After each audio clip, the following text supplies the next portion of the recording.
জনাব বারি ভাই, আপনাকে অসংখ্য ধন্যবাদ।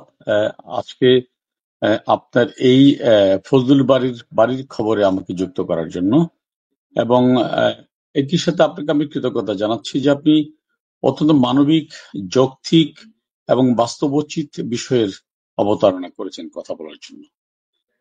আমাদের দুর্ভাগ্যজনক হলে স্বীকার করতে হবে, বাংলাদেশের রাজনীতির যে কালচার, সেটা ক্রমাগত খারাপ থেকে খারাপের দিকে যাচ্ছে, এবং সেই খারাপ দৃষ্টান্তের জঘন্যতম দৃষ্টান্তটি 5 আগস্টের পর থেকে বাংলাদেশে আহ, বলা যায় যে সেটা পরিপূর্ণতা পেয়েছে।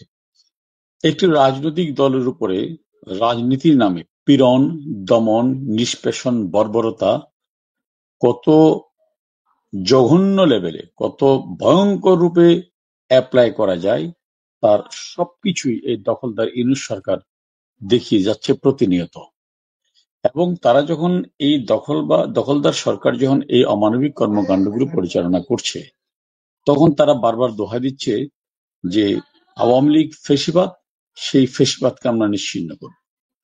তারা ফ্যাসিবাদের বিরুদ্ধে কথা বলে যখন তাদের নেতারা দম্ববর উচ্চারণ করছেন, এই দেশে হয় আওয়ামী লীগ থাকবে, না হয় আমরা, এই কথাটি যে কত বড় ফ্যাসিবাদী কথা!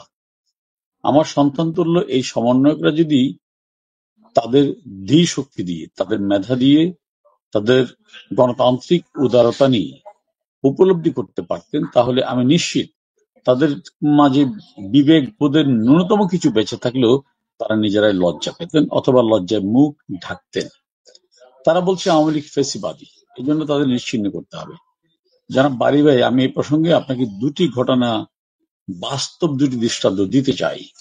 যারা আওয়ামী লীগকে ফেসিবাদী, প্রতিহিংসাপরায়ণ রাজনীতি দল হিসাবে চিহ্নিত করতে চাচ্ছে, তাদের কাছে আমি অত্যন্ত বিনয়ের সাথে জানাতে চাই, 1996 সালে আওয়ামী লীগের আন্দোলনের মুখে বিএনপি সরকারের পতন হয়েছিল এবং একটি নির্বাচনের মাধ্যমে আওয়ামী লীগ ক্ষমতা এসেছিল। ওই সময়ে যদি আওয়ামী লীগ ন্যূনতম প্রতিহিংসা রাজনীতি চর্চা করতেন, আওয়ামী লীগ যদি জিঘাংসার রাজনীতি করতেন, তাহলে বাংলাদেশে অসংখ্য বিএনপি নেতাকর্মীদের বাড়ি বাড়ি আগুন লাগার কথা।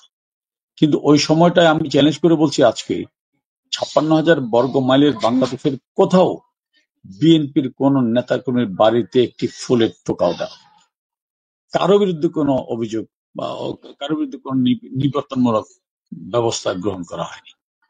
এরপরে যদি আমি আসি 2007 সালে, 2007ও আমরা দেখলাম, 2001 সালে বিএনপি জেতার পরে সারা বাংলাদেশে আওয়ামী লীগ নেতাকর্মীদের উপরে যে ভয়ঙ্কর পীড়ন হয়েছিল, যে হাজার হাজার সংখ্যালঘুর বাড়িতে ভিটায় ঘুঘু চড়ানো হয়েছিল, যে তাদেরকে গ্যাংরেপ করা হয়েছিল, তাদের ভিটাবাড়ি উচ্ছেদ করা হয়েছিল, তাদেরকে মালামাল হিসেবে গালি দিয়ে ভারত পালিয়ে যেতে বাধ্য করেছিল, এবং সর্বোপরি 21শে আগস্ট বঙ্গবন্ধু কন্যাকে গ্রেনেড মেরে হত্যা করে বাংলাদেশের রাজনীতি থেকে আওয়ামী লীগকে নিশ্চিহ্ন করার 15 আগস্টের পরবর্তী সম্পূরক হত্যাকাণ্ড ঘটানোর চেষ্টা করা হয়েছিল।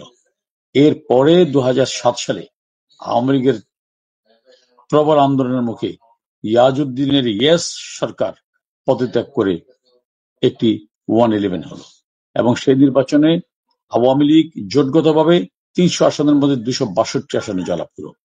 ইন্ডিভিজুয়ালি 250 আসনে আওয়ামী লীগ তাদের প্রার্থিতা দিয়ে 232 আসনে জয়লাভ করেছিল। বিএনপি মাত্র 29, জামাত 2টি সিট পেয়েছিল। জনাব ফজলুল বারী, আপনার মাধ্যমে আমি জাতি এবং তাদেরকে চ্যালেঞ্জ দিচ্ছি, সেই সময়ও আওয়ামী লীগ ক্ষমতা আসার পরে বিএনপি বা জামাতের কোন নেতাকর্মীর বাড়ি ঘরে কোথাও কোন ধরনের হামলা মামলার একটি দৃষ্টান্ত তারা উপস্থাপন করতে পারবেন না। তারা যদি বলে যুদ্ধ অপরাধীদের বিচার, হ্যাঁ, যুদ্ধ অপরাধীদের বিচারের ব্যাপারে আওয়ামী লীগের ম্যানিফেস্টোতে সুস্পষ্ট বক্তব্য ছিল, এবং সে বক্তব্যকে মেনে নিয়েই মানুষ আওয়ামী লীগকে ভোট দিয়েছিল। সে জায়গায় ম্যানিফেস্টো অনুযায়ী যুদ্ধাপরাধীদের বিচারের কোনো বিকল্প আওয়ামী লীগের হাতে ছিল না, যেহেতু সে বিচার করবে এই প্রতিশ্রুতি নিয়েই, অনেকগুলো প্রতিশ্রুতির মধ্যে এই প্রতিশ্রুতি নিয়ে আওয়ামী লীগকে ভোট দিয়েছিল। তাহলে আজকে এত কিছুর পরও কিন্তু ওই সময়ে আওয়ামী লীগের কোন পর্যায়ের কোন নেতা কোনোদিন কোন ইনফরমালি অথবা ফরমালি কোন আলোচনা সভায় কোথাও কখনো বলেনি যে এই দেশে হয় আওয়ামী লীগ থাকবে, না হয় বিএনপি থাকবে, বলেনি এদেশে হয় জামাত থাকবে, না হলে আওয়ামী লীগ থাকবে। এই ধরনের কোন ধরনের মানে ফেসিবাদ অথবা কর্তৃত্ববাদী বক্তব্য আওয়ামী লীগ কোথাও দেয়নি। তাহলে আজকে আমিন যারা এই ভাই, বক্তব্যগুলো দিচ্ছে, আমিন ভাই, আপনি আপনার চলমান পরিস্থিতিটা আপনার কথা উঠেছে। আমার প্রসঙ্গ ছিল আক্রান্ত আমি আওয়ামী আমি লীগের ওই নেতা জায়গায় কর্মী। আমি ওই জায়গায় আসছি। ওই জায়গায় আসার জন্য আমাকে ওই কথাগুলো বলতে হলো। তাহলে আজকে এই যে ফেসিবাদ হিসেবে ট্রিট করে আওয়ামী লীগের বিরুদ্ধে কথা বলে সারা বাংলাদেশে আওয়ামী লীগের লক্ষ লক্ষ নেতা কর্মীর বাড়িঘর নিশ্চিহ্ন করা হয়েছে। কয়েক হাজার ইউনিভার্সিটির স্টুডেন্টসকে বিশ্ববিদ্যালয় থেকে বহিষ্কার করা হয়েছে, মেডিকেল কলেজ থেকে বহিষ্কার করা হয়েছে, সার্টিফিকেট বাতিল করা হয়েছে, পরীক্ষা দিতে দিচ্ছে না। এই যে ভয়ঙ্কর অমানবিকতা, এই বর্বরতা পৃথিবী কখনো দেখেনি। আপনি বলতে পারেন যে সেই ক্ষেত্রে আমাদের করণীয় কি? আমরা আমাদের সামর্থ্য নিয়ে জনগণের কর্মীদের পাশে দাঁড়াচ্ছি। হয়তো যেটুকু প্রত্যাশা সে প্রত্যাশা অনুযায়ী পারছি না, কিন্তু দাঁড়াচ্ছি। আবার জনাব বারী ভাই, আপনি যদি একটু ইতিহাসের দিকে খেয়াল রাখেন তাহলে আপনি দেখবেন যে এরকম নিপীড়ন নির্যাতন যারা করেছে ইতিহাসে তাদেরকে কঠিন পরিণতি ভোগ করতে হয়েছে। সেজন্য আওয়ামী লীগ দরকার হয় না। সেজন্য এটা হচ্ছে রাজনীতির অনিবার্য একটা শিক্ষা। এই ক্রান্তিকালকে কেউ কিন্তু ওভারকাম করতে পারে না। সুতরাং এই বিষয়গুলো মাথায়, এই যে আজকে আপনি যে প্রশ্নটি করেছেন যে সারা দেশের আওয়ামী লীগের নেতা কর্মীরা, শুধু যে আমি স্টুডেন্টসদের কথা বললাম, তাদের পরীক্ষা দিতে না দেওয়া, সার্টিফিকেট বাতিল করা, বিশ্ববিদ্যালয়ের ছাত্রত্ব বাতিল করা, আবার সার্টিফিকেট যারা অ্যাচিভ করেছে তাদের সার্টিফিকেট বাতিল করা, এইগুলোর তো কোনো ইয়েত্তা নেই। পাশাপাশি যে আওয়ামী লীগ সমর্থন করার কারণে তাদের বাড়িঘরে আগুন দেওয়া হচ্ছে। হয়তো ছেলে রাজনীতি করে, তাকে না পেয়ে মা এবং চাচিকে আগুন দিয়ে বাড়িঘর পুড়িয়ে দিয়েছে। হ্যাঁ, বাড়িঘর পুড়িয়ে দিয়েছে। এবং আপনি দেখেছেন জয় বাংলা কোনো নিষিদ্ধ স্লোগান নয়। জয় বাংলা লেখার কারণে আমার ভাই রায়হান এবং মাসুদকে কি নির্মমভাবে পিটিয়ে হত্যা করা হয়েছে।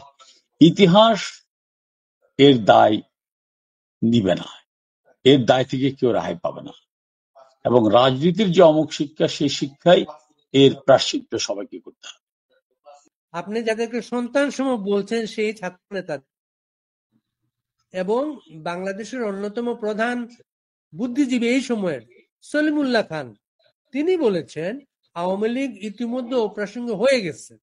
তিনি বলছেন যে মুসলিম লীগ খুব প্রভাবশালী সংগঠন ছিল, সেটার আর কোনো খোঁজ নেই। আপনি আওয়ামী লীগের একজন আমার নেতা।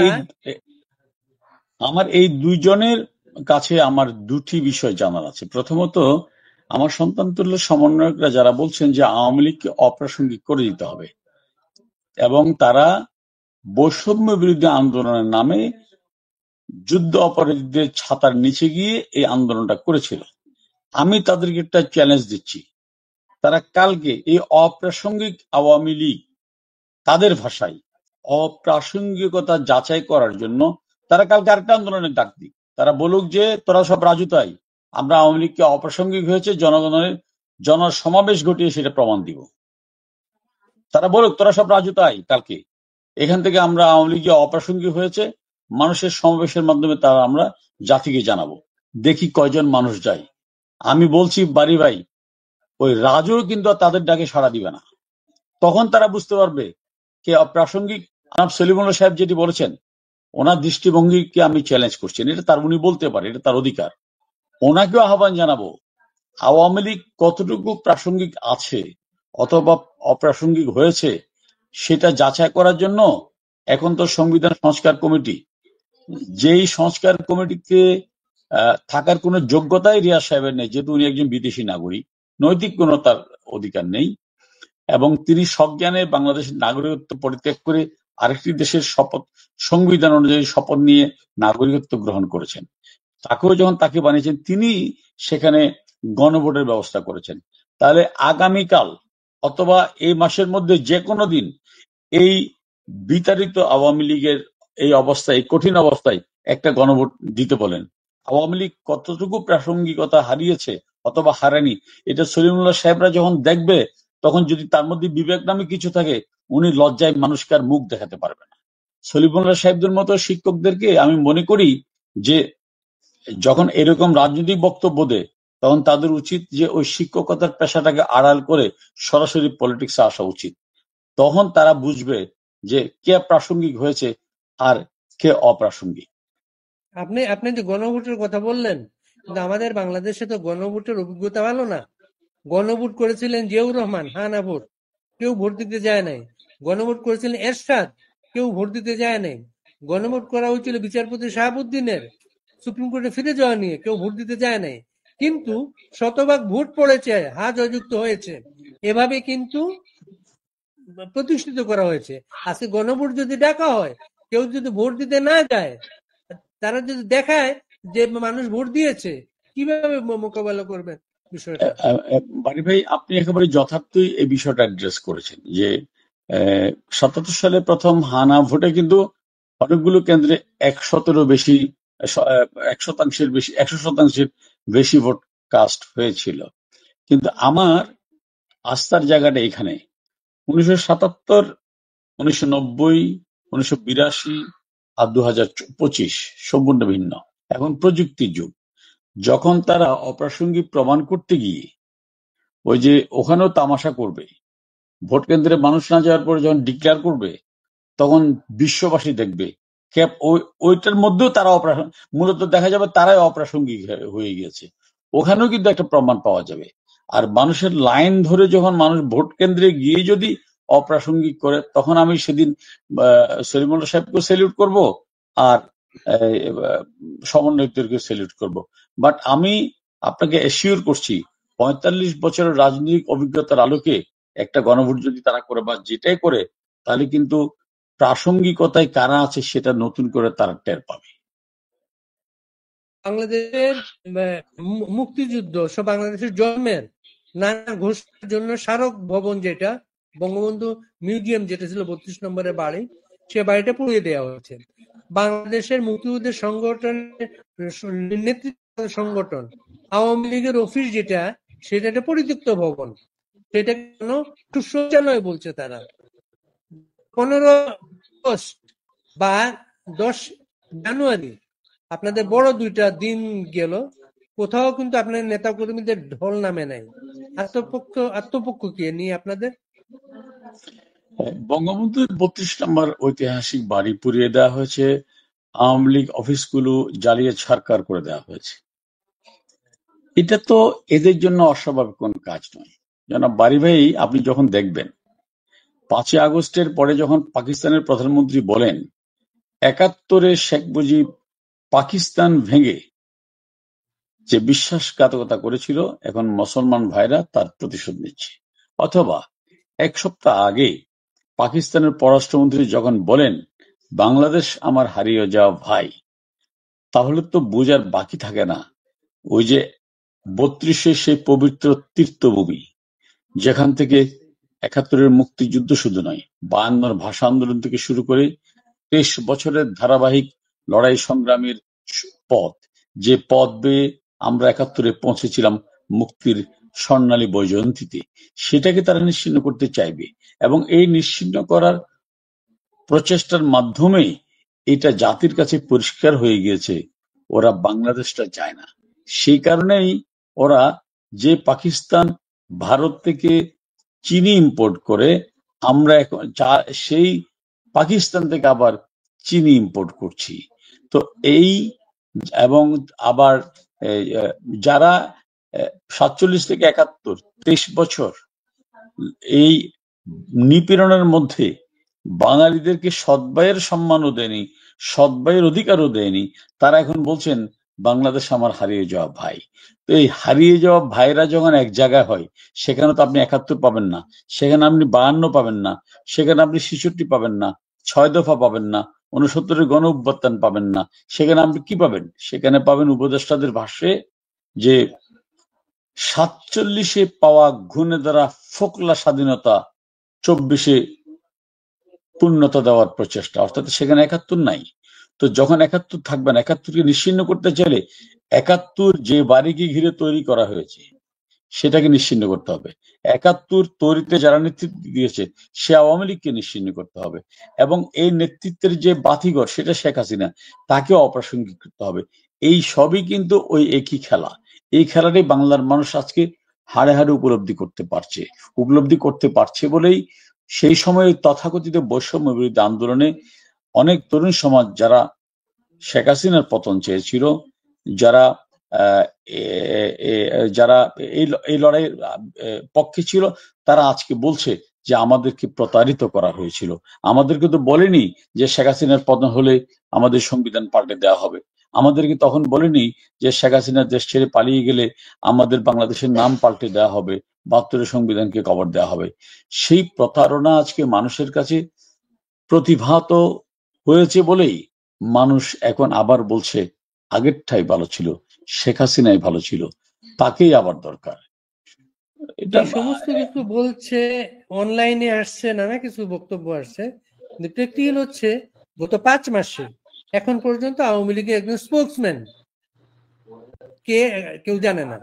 আওয়ামী লীগের নেতারা অন্তত জুমে কোন রিস্ক নেবে এমন কোন মেসেজ কর্মীদের কাছে নেই, এর জবাব কি দিবেন? না না, বারি ভাই, একটা বাস্তবতা আপনাকে উপলব্ধি করতে হবে। আওয়ামী লীগ তো কোনো গোপন সংগঠন নয় যে আমরা গোপন জায়গা থেকে কোনো ইন্টারভিউ দিব। আর আওয়ামী লীগ নেতাদের কথা বাদ দেন, আপনি শুরুতে যেটা বলেছিলেন যে আওয়ামী লীগ সমর্থন করে এমন মানুষদেরও বাড়িঘর জ্বালিয়ে দেওয়া হয়েছে। আর স্পোক্সম্যানরা যে কথা বলবে, স্পোক্সম্যান কোন জায়গা থেকে কথা বলবে, সেখানেই তো আপনার তারা অভিযান পরিচালনা করে আওয়ামী লীগ নেতাদেরকে না পেলে তাদের মানে ছেলে মেয়েদেরকে ধরে নিয়ে যাচ্ছে। তাদের গতকালের পত্রিকায় পড়লাম যে একজন আওয়ামী লীগ নেতাকে বাড়িতে অভিযান চালিয়ে না পেয়ে তার চাচিকে বেদমভাবে মারপিট করা হয়েছে। তো আপনার সেই সাধারণ জায়গায় আপনি সম্পাদক, আপনার দলের সাধারণ সম্পাদক প্রতিদিন একটা অনলাইনে একটা বক্তৃতা পড়তেন। এখনো তো সাধারণ সম্পাদক আছেন কি না কেউ জানে না সেটা।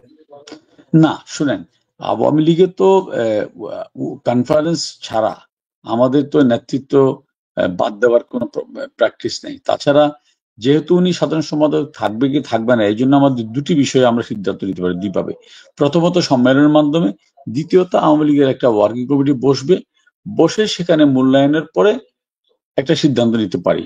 তো আজকে তো আওয়ামী লীগের কোন নেতা কোথাও, যারা জেলখানায় ছাড়া এর বাড়িতে কারো কোথাও বসারই সুযোগ নেই। তাহলে সেখানে ওনাকে বাদ দেওয়ার বা রাখার কোন সিদ্ধান্ত নেওয়ার অবকাশটা পাচ্ছি কোথায় আমরা? আমাদের তো একটা ফোরাম দরকার হবে, আমরা তো কারাগারে বসে সিদ্ধান্ত নিতে পারি না। অথবা মাননীয় প্রধানমন্ত্রী, উনি তো সবসময় যে কথা বলুক, আওয়ামী লীগের 2009 সাল থেকে আওয়ামী লীগের কেন্দ্রীয় বডিতে আমি কাজ করছি। আমি তো দেখেছি যে আওয়ামী লীগের প্রত্যেকটা সিদ্ধান্ত নেওয়ার ক্ষেত্রে উনি দলের নেতা কর্মীদের সাথে আলোচনা করেন। উনি তো দিল্লিতে বসে স্বৈরতান্ত্রিক ভাবে বলতে পারেন না যে আজকে থেকে আমি নাই, অমুককে আমি দায়িত্ব দিলাম, অথবা তমুক নাই, আমি তমুকের দলের সেক্রেটারির দায়িত্ব দিলাম। আওয়ামী লীগ তো সে রাজনৈতিক দল নয়। আমরা তো যতটুকু পারি সীমিত পরিসরে হলেও গণতন্ত্র চর্চাটা করি। তো সেই জায়গায় কাদের ভাই যেহেতু আওয়ামী লীগের সাধারণ সম্পাদক, উনি মারা যান নাই, উনি অবশ্য সাধারণ সম্পাদক হিসেবে আছেন, সেখানে ব্যতয় কিছু করলে সেটা তো জাতি জানবে, এখানে লুকোচুরি করার কিছু নেই। একাত্তরে একাত্তরে একটা পরিস্থিতির কারণে আওয়ামী লীগ নেতারাও ভারতে আশ্রয় নিয়েছিলেন। এখনো যতটুকু জানা যায় আওয়ামী লীগের অনেক নেতা ভারতে আশ্রয় নিয়েছেন। একাত্তরে বা আওয়ামী লীগের নেতারা একটা প্রবাসী সরকার গঠন করেছিলেন। এখনকার পরিস্থিতি কি? না, আপনি ৭১-এর প্রবাসী সরকার আর বর্তমান সময় কিন্তু এক করে মিলালে হবে না। এটা তো এখানে যোজন যোজন পার্থক্য বিরাজমান। এখন ৭১-এ আওয়ামী লীগ নেতারা ভারতে আশ্রয় নিয়েছিল দুইটা কারণে।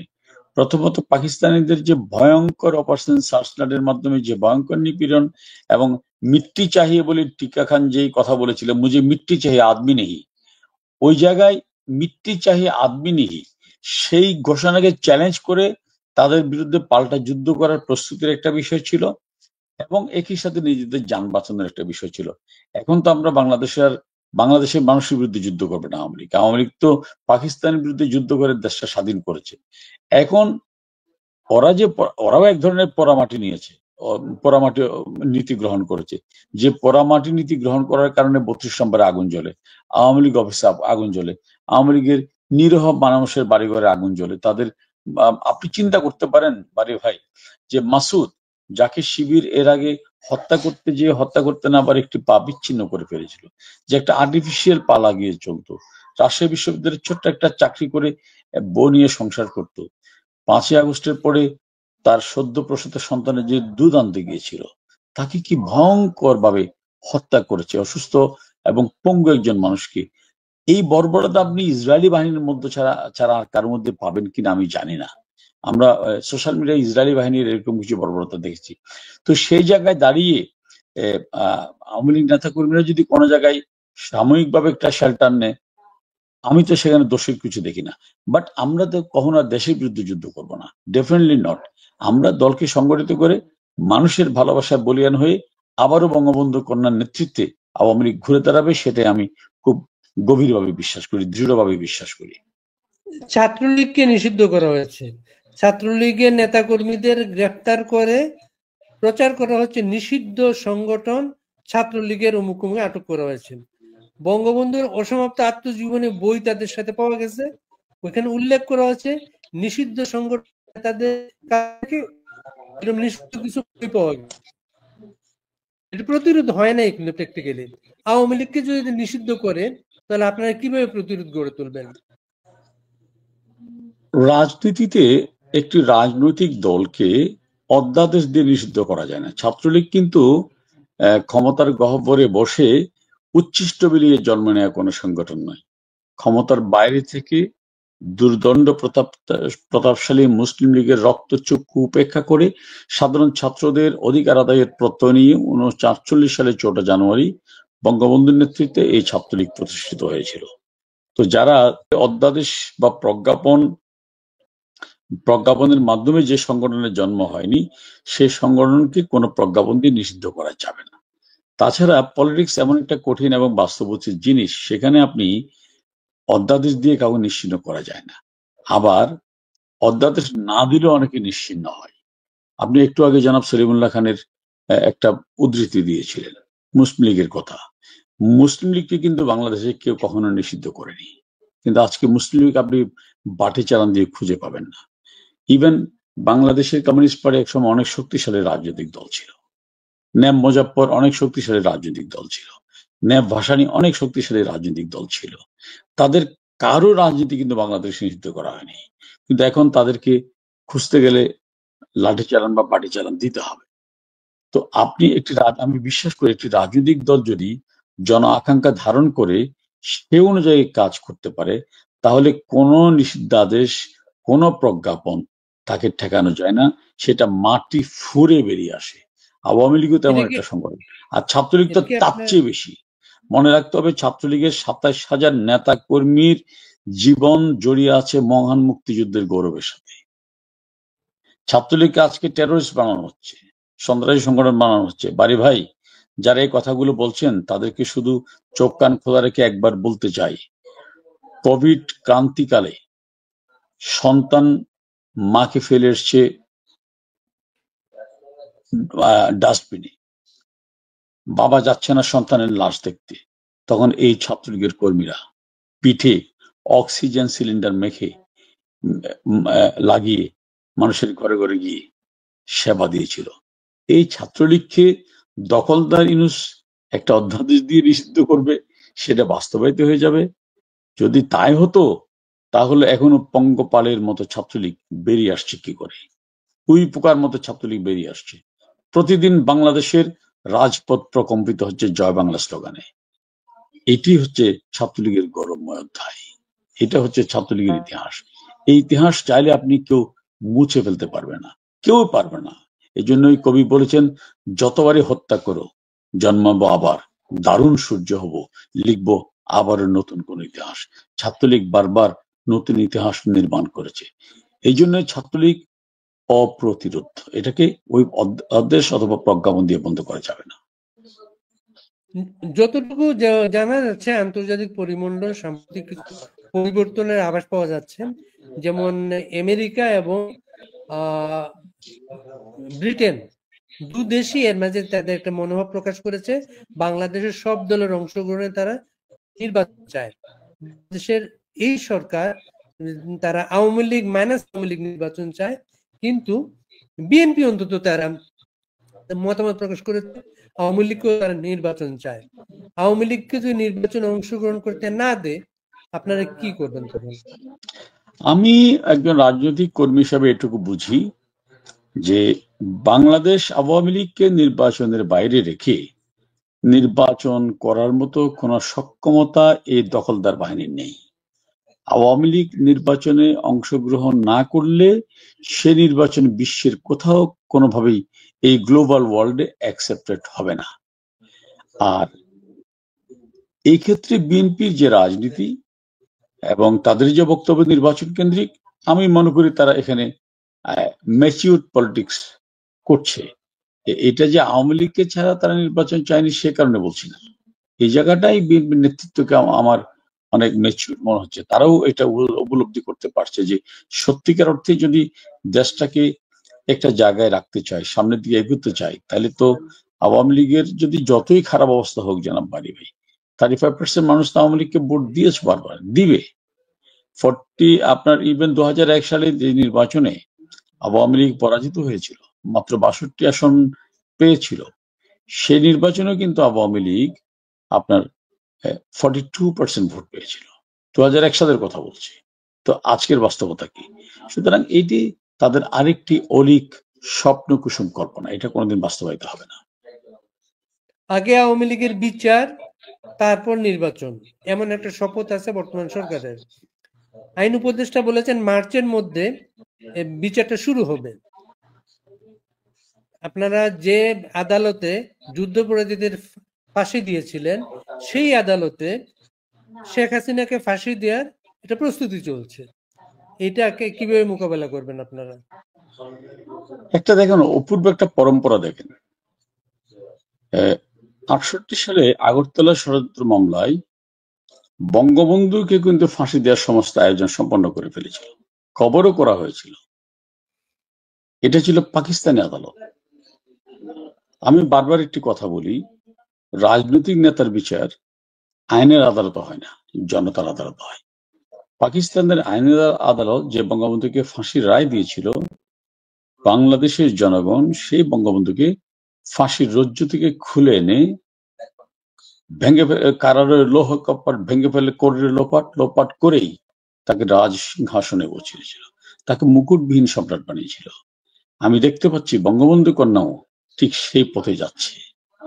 সমস্ত ষড়যন্ত্র চক্রান্ত পায় দোলে বাংলার মানুষ আবার বিজয়ের মুকুট পরিয়ে শেখ হাসিনার নেতৃত্বে বাংলাদেশকে মুক্তিযুদ্ধের চেতনায় অবশ্যই নিয়ে যাবে, এটাই আমার দৃঢ় বিশ্বাস। এবং এই যে আপনি বলছেন যে আদালতে যুদ্ধ অপরাধীদের বিচার হয়েছে, সেই আদালতে শেখ হাসিনার বিচার। আইসিটি অথবা আন্তর্জাতিক যুদ্ধ অপরাধ কাকে বলে তারা জানে, যদিও আমি লয়ার স্টুডেন্ট নই, কিন্তু একটা কমন সেন্স দিয়ে বলি। আপনি দেখুন জনাব বাড়ি ভাই, বিচার কেন করবে? ছাত্র হত্যার দায়, এই তো। আচ্ছা, ছাত্র হত্যা কারা করেছে?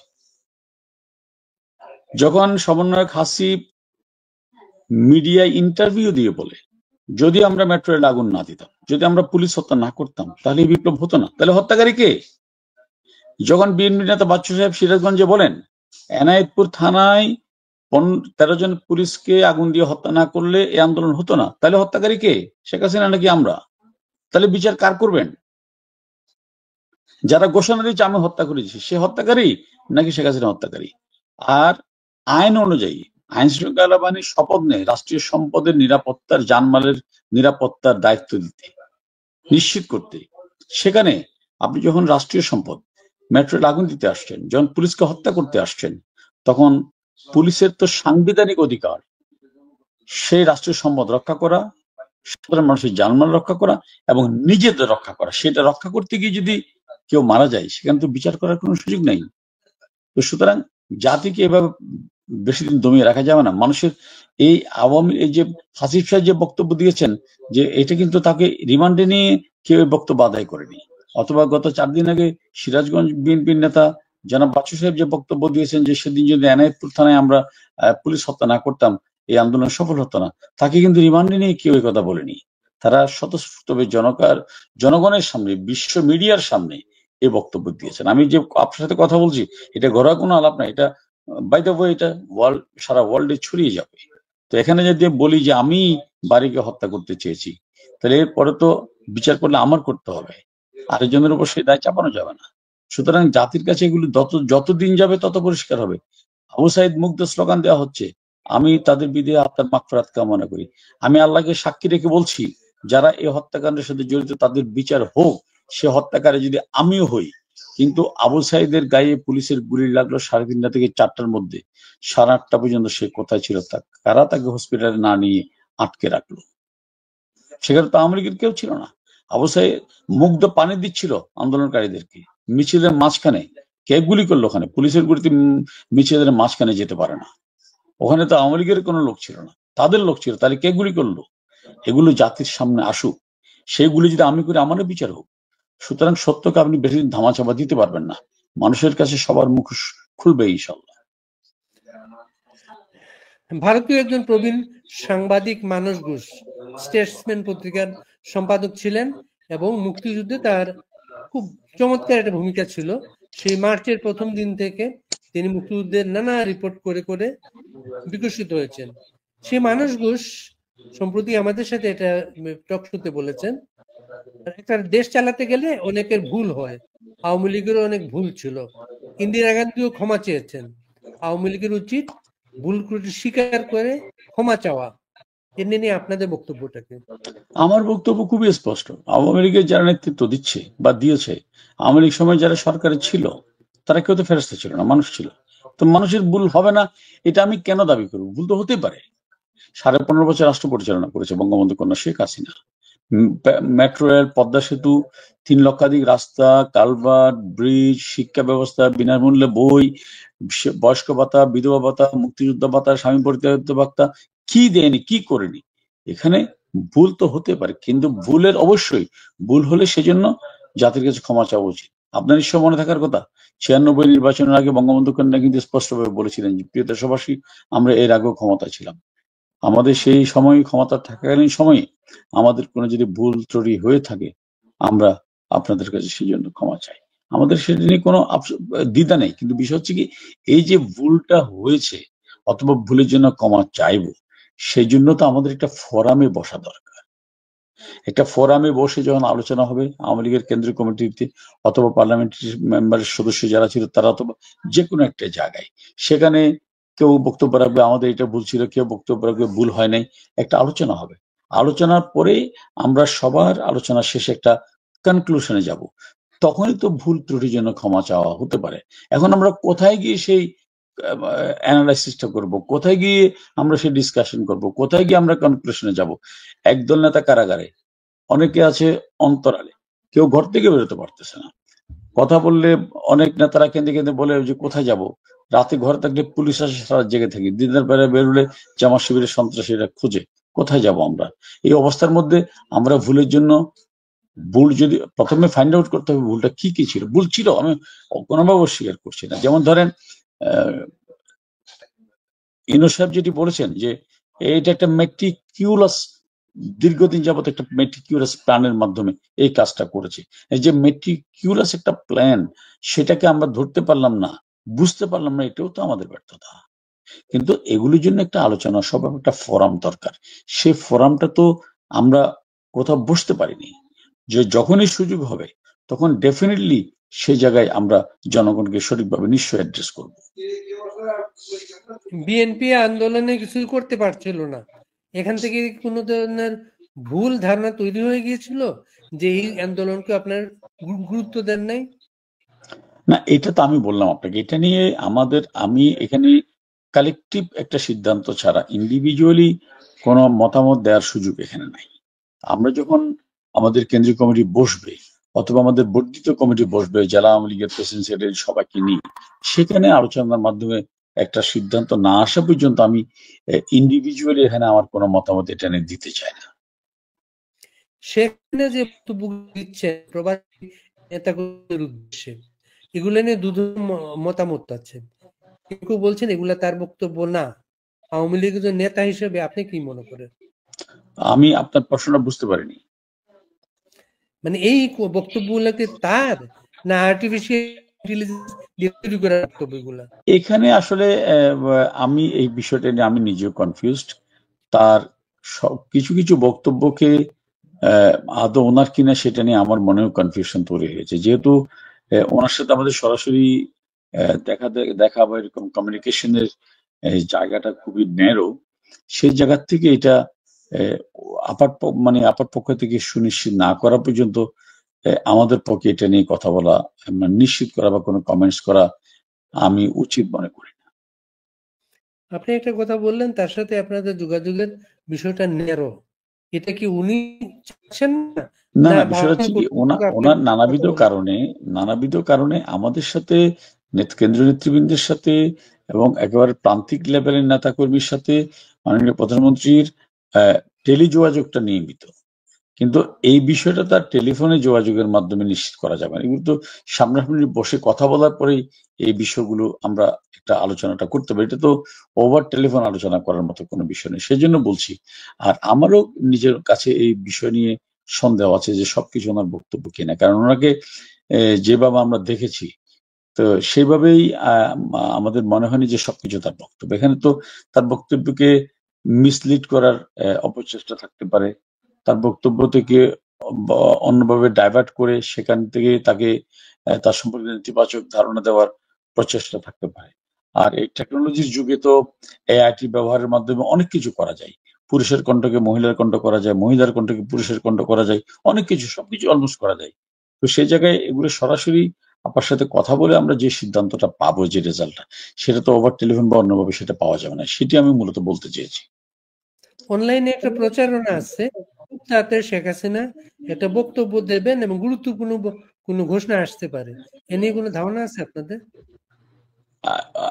এটা সোশ্যাল মিডিয়ার বক্তব্যগুলোকে আমি মানে ওইভাবে ধর্তব্যের মধ্যে রাখতে চাই না। বাট আমি যতটুকু জানি যে আপা এরকম কোনো বক্তব্য রাখলে সেটা আওয়ামী লীগের অফিসিয়াল পেজে যাওয়ার কথা।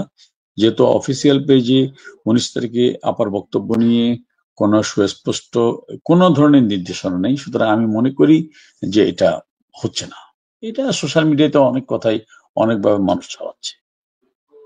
যেমন 18 জানুয়ারি একটা হরতালের কথা অনলাইনে এসেছিল, সেটার সাথে আওয়ামী লীগের কোনো সম্পর্ক ছিল?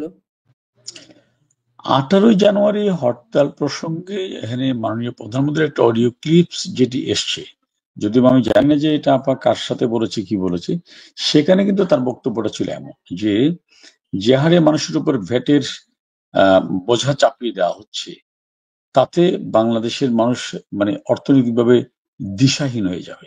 এই অবস্থায় তোমরা ব্যবসায়ীদের সাথে কথা বলে এই ভ্যাট যে বসাচ্ছে তার বিপক্ষে একটা কর্মসূচি ঘোষণা করা যেতে পারে, এবং কর্মসূচি পালনে যদি সরকার বাধা দেয় তাহলে হয়তো একটা হরতাল যদি তারা চাইলে ডাকতেও পারে। এখন আওয়ামী লীগ একটি গণমুখী সংগঠন হিসেবে যদি ক্ষতিগ্রস্ত ব্যক্তিরা কোনো যৌক্তিক আন্দোলন করে, সেখানে আমরা সংহতি জানাতে পারি। কিন্তু সেখানে আপার ওই অডিও ক্লিপের কোথাও 18 তারিখে হরতাল করতে হবে, আওয়ামী লীগ হরতাল করবে, এবং সেটা আবার বন্ধের দিন হরতাল হবে, সেটা লেখা নেই। সুতরাং এই যে আপনি যেমনটি বলেছেন একটু আগে যে সোশ্যাল মিডিয়া অনেক কিছু আসছে, সেটা কতটুকু অথেন্টিক, তো এইগুলো তো বিশ্লেষণ করলে বিষয়টা পরিষ্কার হয়ে যায়। যেটুকু আমি পেয়েছি 18 তারিখ তো বন্ধের দিন, 17 শনিবার। হরতাল ধারণাটাতে একটা হচ্ছে হরতাল, বেসিকলি এটা হচ্ছে একটা অহিংস আন্দোলন, যে আমি স্কুল যাব না, কলেজে যাব না, পড়াশোনা করব না, অফিস আদালতে যাব না, না খেয়ে থাকবো, তবু আমি তোমাকে চাই না, say no to the government, যে তোমাকে চাই না, এটাই তো। তো সেখানে বন্ধের দিন তো সবই বন্ধ, নো টু বলার সুযোগ নেই। তো এইটা তো বোঝা যাচ্ছে যে এটা আসলে শেখ হাসিনা তো তার 75 বছরের 78 বছরের জীবনে, প্রায় 77-78 বছরের জীবনে তো বলা যায় যে উনি জন্ম থেকে পলিটিক্স দেখে আসছেন বঙ্গবন্ধুর ওখান থেকে। উনি তো কোনোদিন এরকম ইমেচিওর সিদ্ধান্ত দিতে পারেন, এটা আমি মনে করি না। আপনার আওয়ামী লীগের সাংগঠনিক সম্পাদকদের একজন হচ্ছেন শফিউল ইসলাম চৌধুরী নাদেল। তিনি শফিউল আলম। সর্বশেষ একটা শফিউল আলম চৌধুরী নাদেল, তিনি সর্বশেষ একটা অনলাইন বললেন মার্চের মধ্যে শেখ হাসিনা দেশে ফিরে আসবেন। এ ব্যাপারে আপনাদের বক্তব্যটা কি?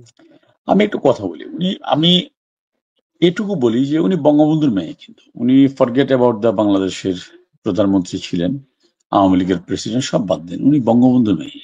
ওনার দমনীতে কিন্তু বঙ্গবন্ধুর রক্ত। বঙ্গবন্ধুটা কে?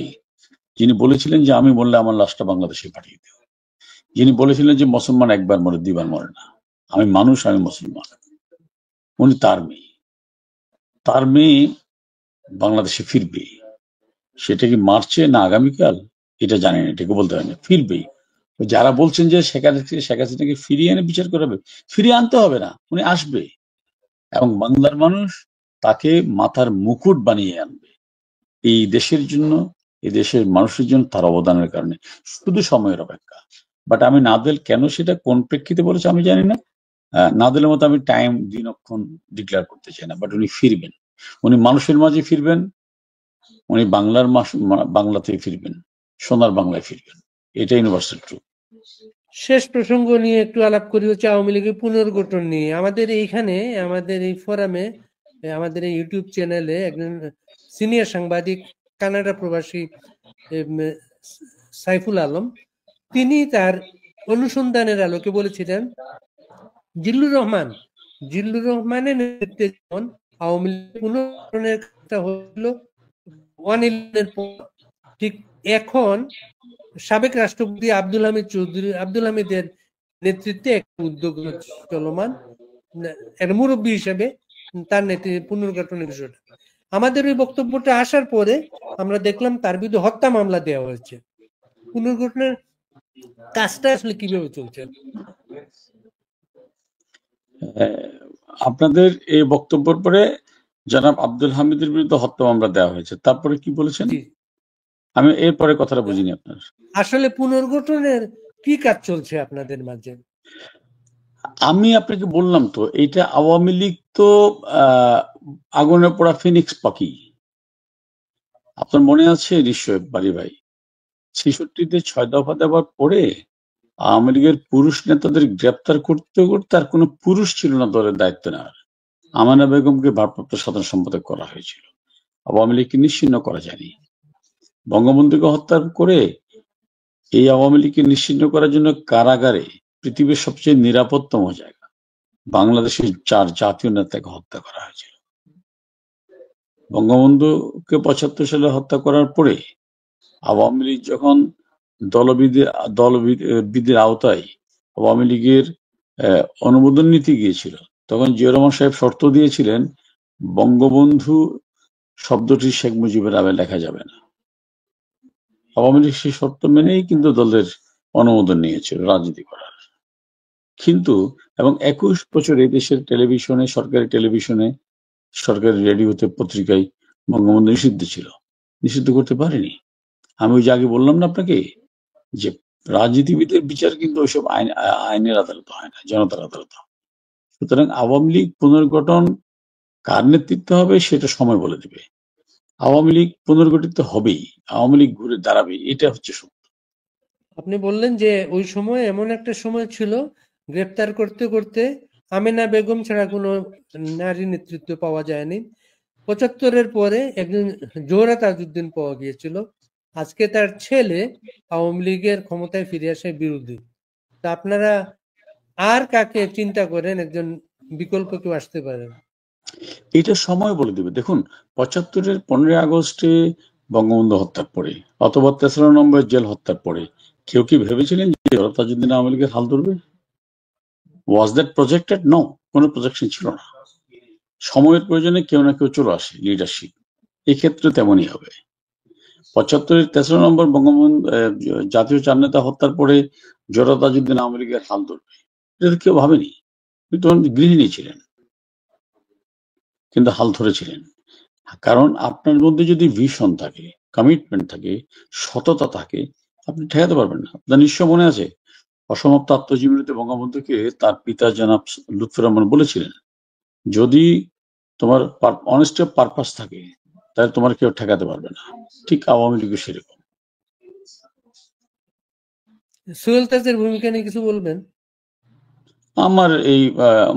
আমার কাছে ওনাকে একজন দেউলিয়া রাজনীতিক মনে হয়েছে। তাকে নিয়ে কমেন্টস করার কোনো আগ্রহ আমার নেই।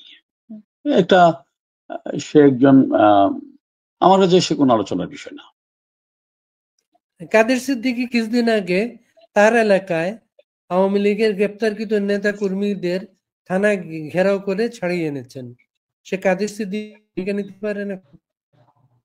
সে কাদের সিদ্দিকী কোনো বিকল্প ভূমিকা কাদের সিদ্দিকী কোথায় কিভাবে আসবেন কি করবেন, উনি যেহেতু একটি দলের প্রধান, এটি তার সিদ্ধান্ত। তবে ব্যক্তিগতভাবে আমাকে যদি বলেন, আমি মনে করি ৭১ এবং ৭৫-এর ভূমিকার জন্য কাদের সিদ্দিকী আমার কাছে চিরনমস্য ব্যক্তিত্ব।